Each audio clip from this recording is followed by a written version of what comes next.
Hey, welcome back to the channel, everybody. Happy New Year's Eve. I hope you're doing well. I do want to start off the show by apologizing for yesterday and the sloppy editing. You have to understand, my son has been home from school for what seems like forever, and he's not going back for like another week. So I have to do a lot of this late in the evening when I'm just not into it. I feel like I'm faking it. I was so tired. I made mistakes all over the place. Sorry about that. If I'm ever that tired again, I'm just not going to do it. But anyways, I want to thank everyone who signed up for the membership already. That is super cool, guys. I'm also thinking once we hit about 200 members, I'm going to start doing a monthly draw, and the winner will receive anything they want from my merchandise store for free. And as that target doubles, so will the number of draws that month. Still something for me to give back. I wish I could do more, but you know, when you are a viewer-funded channel, we are very, very limited on funds. So today we're going to do something different. We're going to go over some of the stuff that has been the biggest stories of 2024. Ironically, it's things that we didn't cover here. And the reason is because I was actually saving a lot of this for the year-end show, and I just didn't want to do what everyone else was doing. So trying to keep it, trying to stay original here. So as always, guys, links are in the description if you want to be a channel supporter, or if you just want to get yourself some merch, that's cool too. Either way, it's up to you, and I appreciate all of it, and I appreciate all of you. But let's see what we got today. We are live. Hell no! Oh, hell no! What the fuck is happening, bro? Hey, we out of this hole! We out of this hole! We out of this hole! 1st of January, 2024. A large force of police officers surrounded one of the shopping centers in Miami. All the people panicked. As various information was published by the media, members of local gangs start fight in the shopping center. Other sources said a group of children used fireworks at the mall. But after some time, a more mysterious version spread. And there was a witness from the shopping center itself. There was people who panic when they see several dark, 10 feet high creatures. Welcome to the channel of interesting documentaries. Don't forget to visit our YouTube channel where you can see full videos and even more. I remember it like it was yesterday. Back in January, I said this UFO alien incident at the Miami Mall was 100% real, and I still believe that. And now there's testimony coming out that the DOD is investigating this incident. But real quick, let's do a refresher of what happened. So on January 1st of this year, around 8:30, there was a disturbance at the Bayside Marketplace Mall. Now, this was the police presence that showed up for this disturbance. That was the first red flag. Second red flag was that witnesses said they saw a shadowy figure that looked like it came through a portal and was running around amidst all the chaos, and that the police had cornered this shadowy large figure. That was the second red flag. The third red flag for me is when I put in this location, the Bayside Marketplace location, and I took the coordinates of it and flip-flopped them, it took me to the center of Antarctica. Now, why is that suspicious as shit? Because if you know anything about Admiral Byrd and the journal that he left behind, he said that when he flew over Antarctica, he was taken down into a large hole and given a message from aliens to humanity. Now, this message in that story is a whole nother topic, because look at this. Matter, and I've been asked to approach with extreme caution. The incident at the Bayside Marketplace in Miami on January 1st is currently classified, and I've been instructed to refrain from divulging certain details due to the ongoing nature of the investigation. Maybe there was more to that than meets the eye. Hey guys, so I got something very hot for you. The Miami footage. There's only 2 people that have this footage. I had to sign an agreement, a disclosure agreement, that I would not try to profiteer off of it, make any kind of money or anything like that. I'm going to share this video with you. It's not going to last long. As soon as it gets up there, as soon as the AI bots catch it, they're going to pull it right back off. This is the actual footage. So you're going to see exactly what these people see and why such mass riots and freak out. Why would they would call hundreds of cops? I mean, I feel bad because when the story first broke, I thought it was bullshit. I thought, man, anybody, the shit people will do for attention, you know what I mean?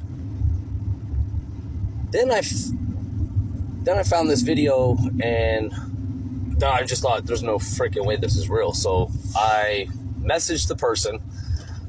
We've been speaking back and forth ever since last night, and no, the footage is real. And they had to sign an agreement with TikTok. Apparently they have a TikTok lawyer. I'm going to show you the video. All right. When you see this, like I said, save it, share it. Try to get this out there as fast as possible because you know they're going to pull it. We're at 1:30. All right, part 2. I'm going to have to show it on part 2 just because TikTok's got me on shadow Right, ban just right now. fucking show it, buddy. Videos more than like 1 minute, 50 seconds or some shit. Check out part 2. Hurry.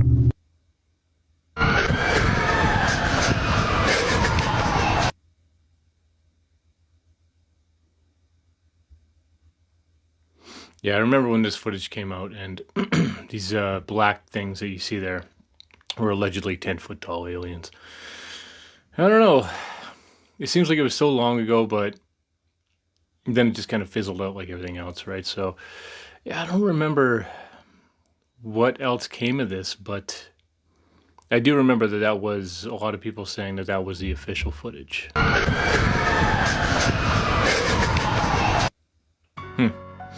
Well, so that was the first one, obviously. The wall of silence has now been broken, and victims are coming forward. Our team has had, at this point, more than 3,285 individuals contact us, people claiming to have been victimized by Sean Combs. After vetting, we now represent 120 individuals who intend to bring civil claims in civil court against Sean Diddy Combs. You think the Diddy thing is big? If you're the type of person and you think the Diddy thing is big, fucking buckle up. Because it's literally every politician, every big ass celebrity, every big actor. It's not just one guy that was off the rails and, oh, we just found out. Are you fucking kidding me? We are about to learn publicly, right, what has actually been happening at the top. And it's fucked up. And a lot of people's consciousness are not going to be able to handle it because it is dark and it is twisted. And I know you might think I'm speaking vaguely, but those who know. Yeah, 2025 is going to be a wild year, guys. It's all coming out. The FBI finds 6,000 bottles of baby oil in Diddy's mansion. During recent investigations, federal agents made an unexpected and completely out-of-the-ordinary discovery. Diddy's mansion, already famous for its extravagant events, now hides an even bigger mystery. Why would he store so many bottles of baby oil? And more intriguingly, what was he using it for? It is suspected that Diddy used the oil for illicit activities, which makes the situation even darker. The enormous quantity of the product raises suspicions about what was really happening at his parties and events. Sources close to the case suggest that this discovery might be just the tip of the iceberg. What seemed like an eccentric detail in the investigation is now unfolding as the beginning of something potentially much more sinister. Moreover, the staff present when the bottles were seized appeared visibly nervous, trying to prevent the agents from accessing other areas of the property. This only increased the authorities' suspicions. What else could the FBI discover? Could these 6,000 bottles be connected to something much bigger than we imagine? The mystery only deepens. Comment FBI for part 2 of this story. I mean, 6,000 bottles. Man, the rats are going to start turning on each other. Guys, it's finally been revealed how Diddy used his baby oil, and it's disgusting. This is Ariel Mitchell-Kidd, an attorney who's representing one of Diddy's accusers, and she revealed some graphic details. The accuser was sadly R-worded by Diddy. A friend and the bodyguard invited them to Diddy's home. The attorney alleges that Diddy threatened the person with a knife. The accuser then alleges after being threatened by Diddy, they start to pull out a liquid-like substance from a fanny pack. This thing where the workers at Diddy's homes will all have fanny packs with all types and sorts of things in there that can get people disoriented, and it's really weird. He then started squirting all this liquid on her until it covered her entire body. Then she alleges that's when the attack happened. Diddy and his friend took advantage. As this was happening, the accuser alleges that her body went limp because it turns out the oil was infused with agents that caused the body to go limp, where you were unable to control yourself or your body or your muscles. This is insane. But wouldn't his body go limp if he was pressed up against them? Ah, here we go again. Diddy has just been placed on suicide watch in the New York prison, which has seen multiple deaths in recent years. One through stabbing and numerous through suicides. Some other high-profile prisoners to be kept in there include R. Kelly, Ghislaine Maxwell, and Sam Bankman-Fried. Both prisons are in New York, but the one that Jeffrey Epstein was somehow capable of committing suicide in is in downtown Manhattan, while the one Diddy is in Brooklyn, so about 10 miles apart. And remember, law enforcement believe that this criminal organization that Diddy allegedly was running was too big for him to be doing it alone. So we better not have another Epstein situation before the whole alleged Diddy gang is outed. Last time we wanted to know who was on the island. This time, we want to know who was at the freak-off parties, okay? I think the guest list is likely the same. Imagine your vision is totally normal, and then one day you see demonic features everywhere on people only, just like this, what you see behind me.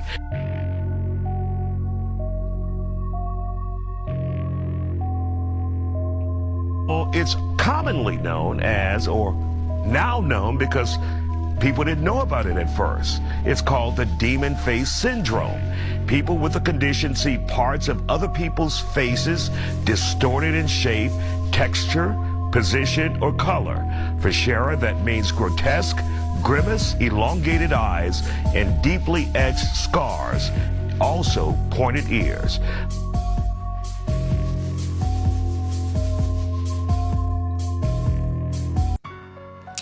Yeah, I remember this was huge.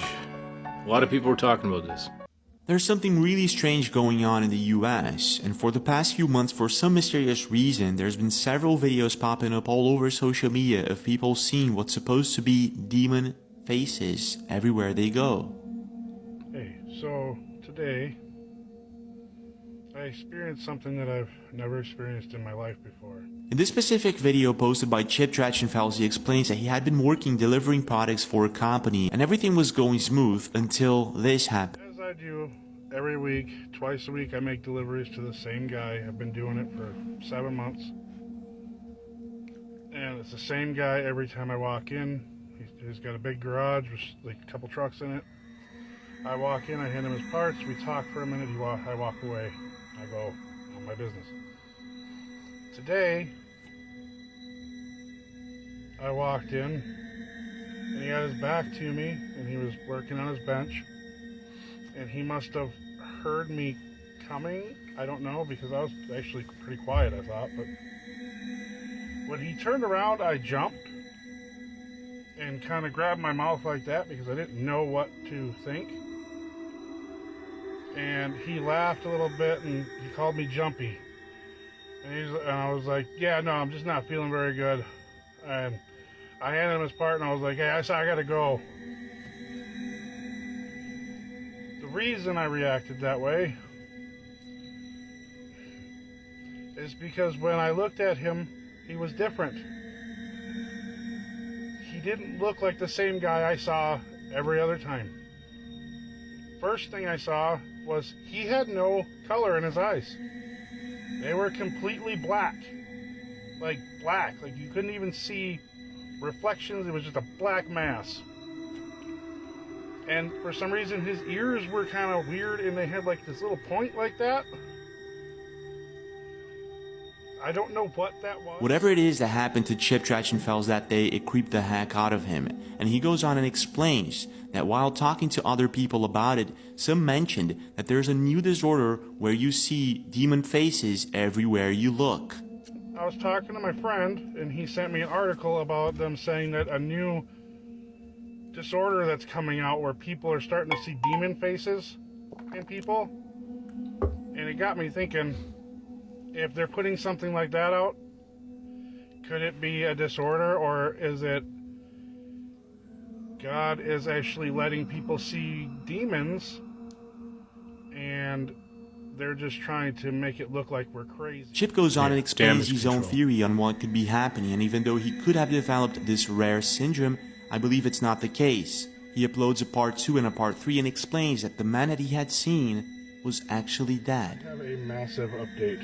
I went into work this morning. My boss told me because Monday is a holiday, he's like, why don't you go ahead and do your Monday route today? I had to stop at that guy's company. and I Googled his name. I have more questions now than I did before. Because the first thing that popped up was his face. And underneath it, it said obituary. That he died in October of 23. So whatever it was that Chip saw that day, it wasn't because he had this new syndrome. It was because the man was dead.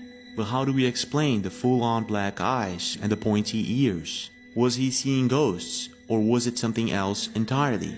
But it doesn't stop there. It seems as if more people are seeing the same thing. Check this out. Listen up, y'all. There are beings that is walking this earth, and they are not human. I just came from Kroger's. I just got off of work.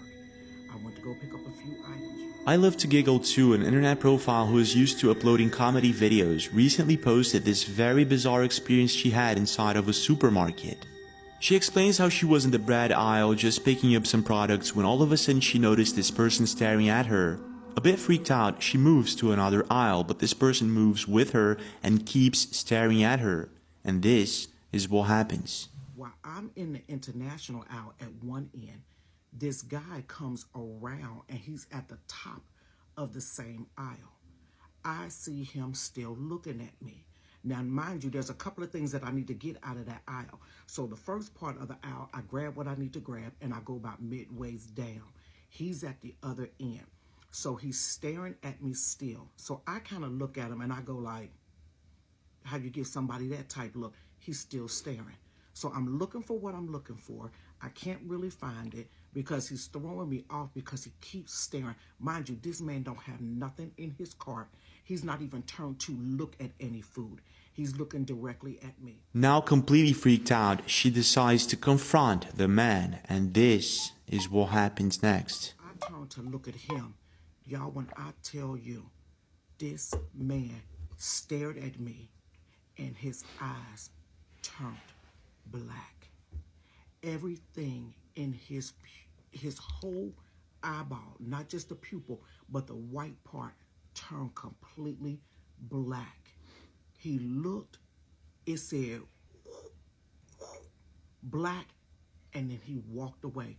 When I tell you I left that cart sitting in that aisle, I didn't even buy nothing from Kroger. Strange, isn't it? But what's even stranger is that all of this began happening after the eclipse, and there are more videos of it. I turn around and I see, seen somebody kind of looking at me, and I was like at first I thought maybe they noticed who I was or something. Maybe they were watching my YouTube channel or something. I thought it was a fan. No, it wasn't. I look over and their eyes and their eyes turned really black, and then their face kind of got kind of distorted. I'll put a picture right up here for you guys. But y'all need to be careful.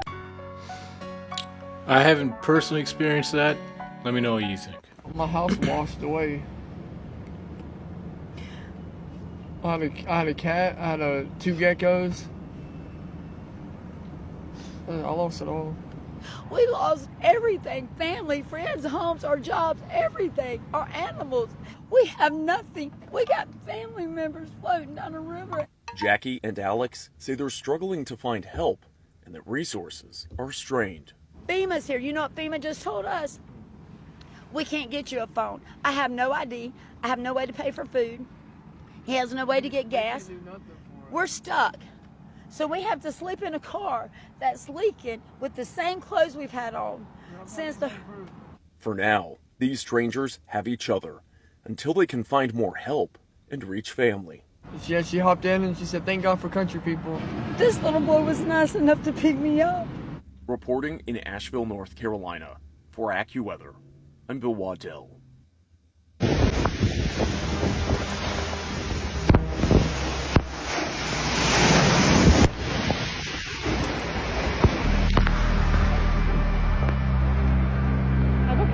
My car's gone. I'm okay. It's okay. The everything's gone. It's all gone. It's okay. It's okay. Are your parents okay? They're okay. Was anybody in the gym? It's okay. It's okay. Hey, you're okay.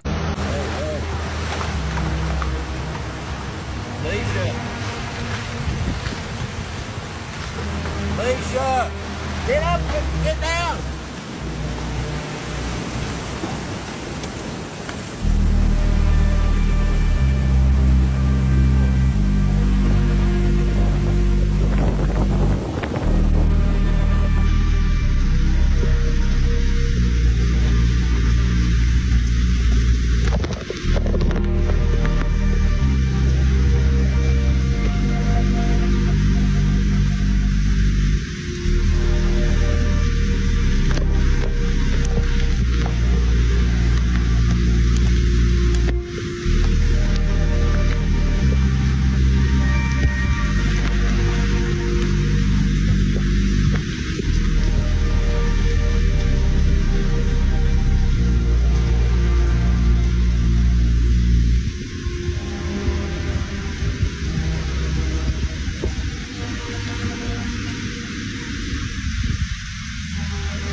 people are still dealing with that mess, man. So broadly speaking, how would you characterize the federal response here? How has it been since the beginning? Incompetent, if we're talking about broadly speaking. Limited to no personnel. Once they did get here, they put themselves in positions, obviously, to try and create connections or contact or rapport or whatever it might be. But in the process, there's not been dedicated assistance or support. I've not seen one FEMA individual come through this location. I've not seen one FEMA truck in this town. And at the end of the day, most of the people here don't even want them here because they don't really provide assistance and support. The fact is that where we are right now in the current status of this country, this is a moment, it's a pivotal moment in the history of the United States. It's an opportunity for us to understand that there is a real chance to change the way we do disaster relief in the United States. And if we can function and understand that disaster relief can't be a top-down method with all the red tape, we have to use federal funding and get it to the local populace so that we can have effective, efficient action that also re-injects capital back into the local economy. The only way we can rebuild this space is if we rebuild it from the ground up.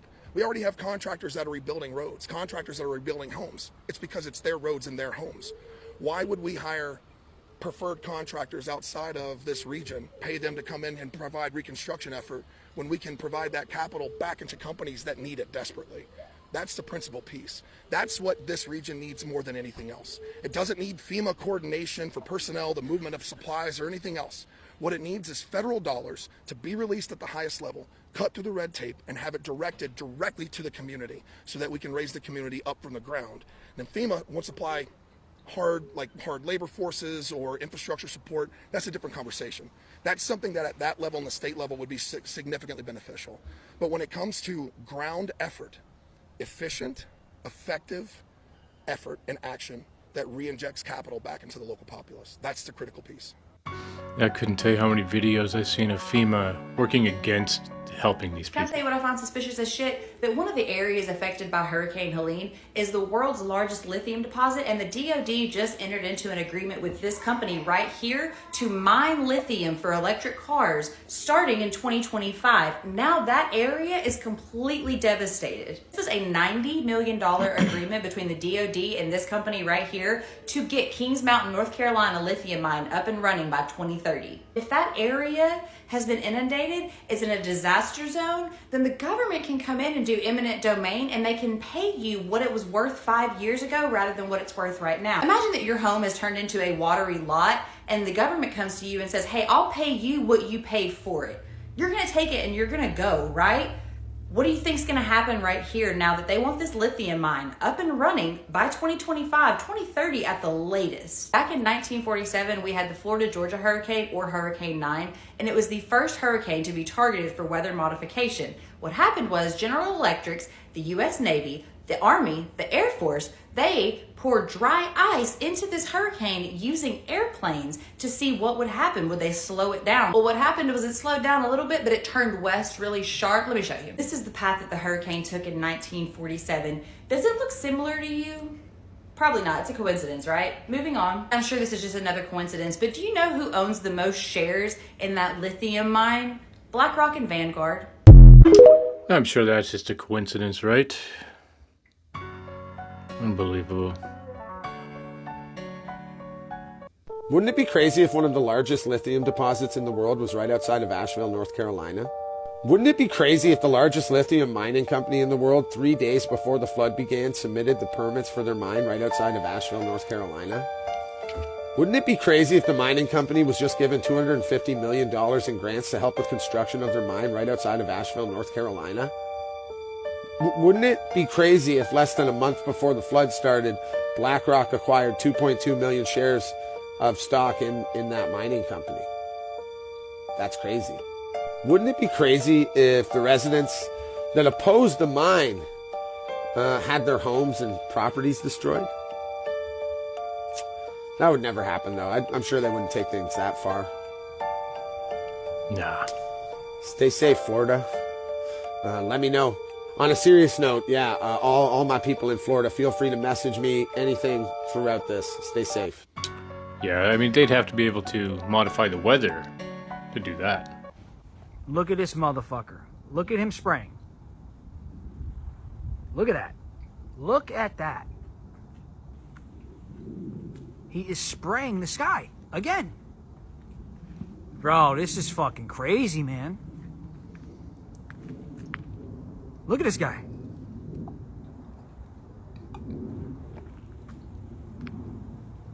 They're spraying the skies.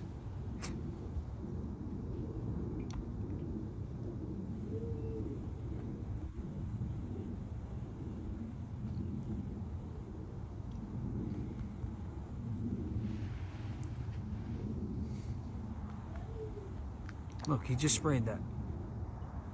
This guy. This guy just sprayed that.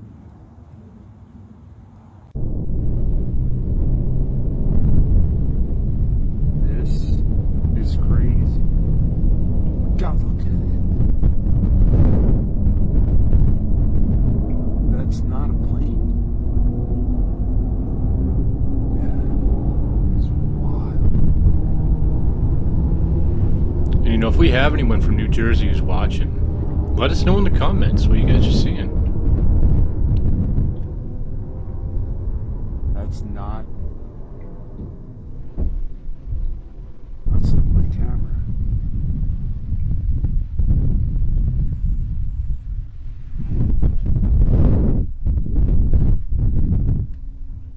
I had to go run in and get my camera. Nobody was gonna believe me. That's with my camera. Look at this thing. See?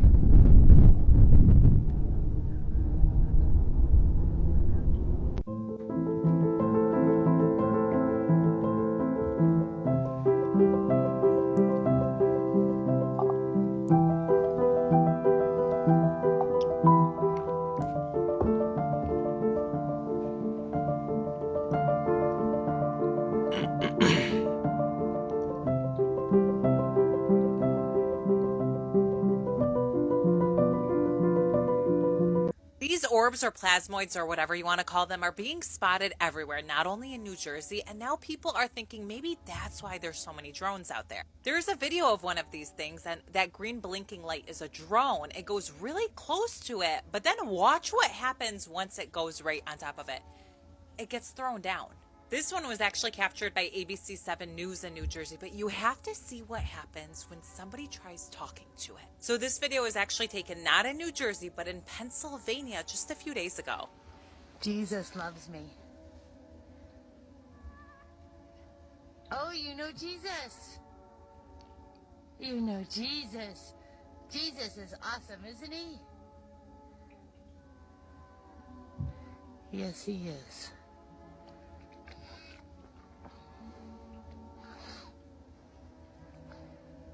God is good.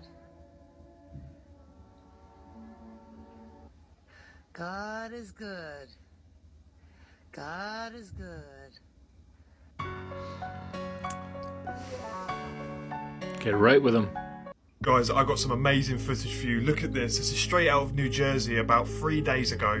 A gentleman was using a high-powered telescope that he was observing a UAP and basically zoomed into this object here, and look at it. What is that?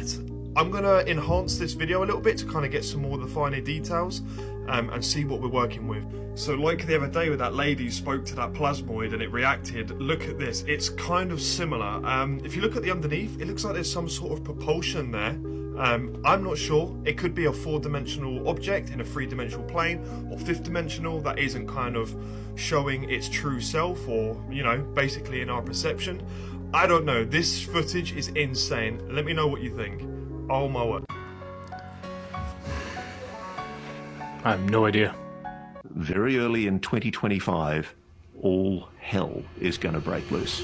The volume of sightings, weird objects in the sky, it's off the charts. I am swamped by people sending me videos from all over the world. And it's not just in Bedminster, New Jersey. It's not just in the United Kingdom. It's India, Greenland, Russia, Kazakhstan, China, Japan. I cannot believe the volume of sightings that are going on at the moment. Something is showing itself in our skies. We are going to look back and we are going to say that the autumn of the drones was a turning point. There's consistent sightings of drones over military facilities. It sounds like nothing at the moment, but I wager it's going to turn out to be enormous. I think 2024 in future will be seen, ironically, as the calm before the storm. A reckoning is coming. Well, I hope not, guys. But from all my research, me looking around, what I can say that I think is true is the drones with the red and green lights on them are actually military drones, and they're just trying to check out what these plasmoid things are. That seems to be the consensus on the socials of what everyone's saying. There's a big part of me that thinks that Project Bluebeam is getting ready to kick off, and this is going to be the big alien deception. But at the same time, I don't know about that. I've never been more unsure about something than this. So we're just gonna have to see what comes of it, you know? So these are the biggest stories of 2024 that I remembered. There was a lot of honorable mentions, I'm sure, and if you guys have some, please let them know in the comments. For me, I didn't want to post it just because it makes me sad, but if you're aware of Jasper National Park here in Canada, earlier this year the town of Jasper unfortunately burned down due to forest mismanagement and the utter incompetence of the Trudeau government. Fucking idiot. But anyways, but that's all I got for this year, guys. I hope you had a good 2024, and hopefully 2025 is not the end of it all. So, you know, let's try to stay positive and let's try to look at this like it's a good thing, and hopefully we're right. So I guess I'll see you again in the next year, but until then, 80 Canadian signing off.